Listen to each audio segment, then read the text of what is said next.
The controversial Russian businessman Boris Berezovsky is dead. The oligarch was a longtime critic of Russian President Vladimir Putin. His son-in-law says Berezovsky died in Britain, where he lived in self-imposed exile. Senior international correspondent Matthew Chance covered Berezovsky's career extensively while he was based in Moscow. He joins us now on the line from Seoul, South Korea. He was a colorful figure, Matthew, a creature of the new Russia. What can you tell us about Boris Berezovsky? Well, it's absolutely shocking, of course, that Boris Berezovsky has been found dead. And in fact, he's the second Russian who's been found dead in Surrey, that southern county of Britain, in the past 6 months. And so that will undoubtedly lead to questions of foul play, allegations of foul play. At the moment, though, our understanding is that this may have been a suicide.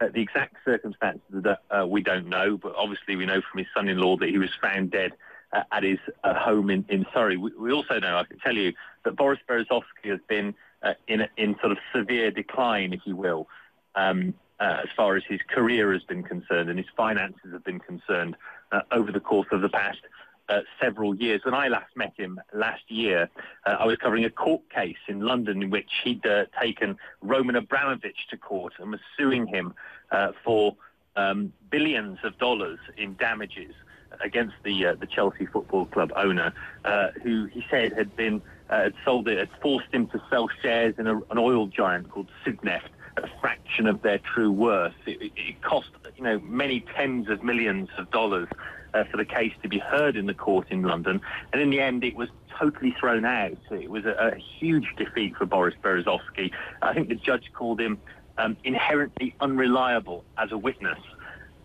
Since then, it seems, he's gone into a sort of tailspin. We understand from Russian television, the spokesperson of Vladimir Putin, the Russian president, of course, Boris Berezovsky was a wanted man in Russia.